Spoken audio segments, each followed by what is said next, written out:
Mary Poppins Returns. A sequel to Disney's 1964 classic.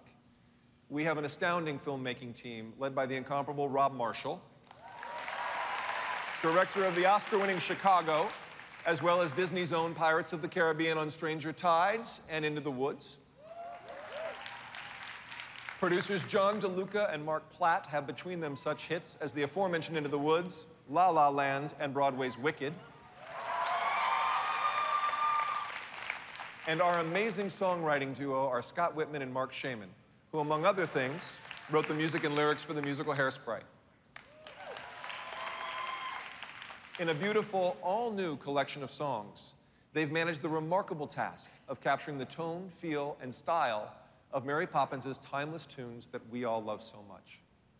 Now, Mary Poppins Returns will fly into theaters on Christmas Day 2018, and here today to talk a little more about what we have in store for you, please welcome the maestro, director, Rob Marshall.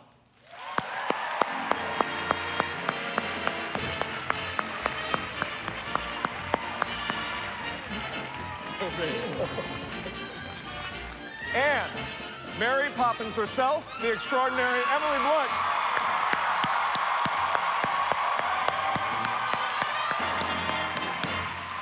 Rob, you are a master of movie musicals.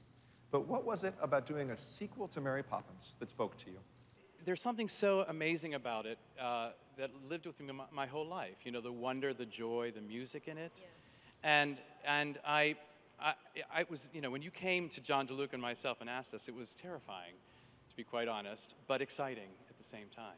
Because I was not fully aware that there were these 8 other books and more adventures to tell.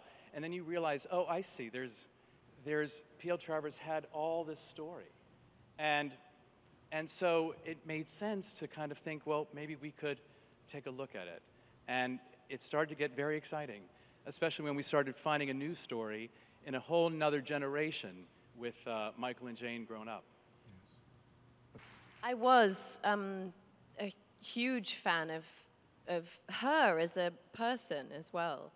I think as a kid, I found the idea of this magical, mysterious person sort of whisking into their lives and making everything right again really comforting as a child, the idea of somebody who could do that. And I think children have really responded to that lack of sentimentality that she has as well, that she's rude and eccentric and odd, you know. Yes, indeed. So I always found the film just incredibly magical, wanted to be the Banks children, as I think most people did when they watched the film. They just wanted to be those kids. Today, we have Mark Shaman, our composer, along with the extraordinary Disney Orchestra over there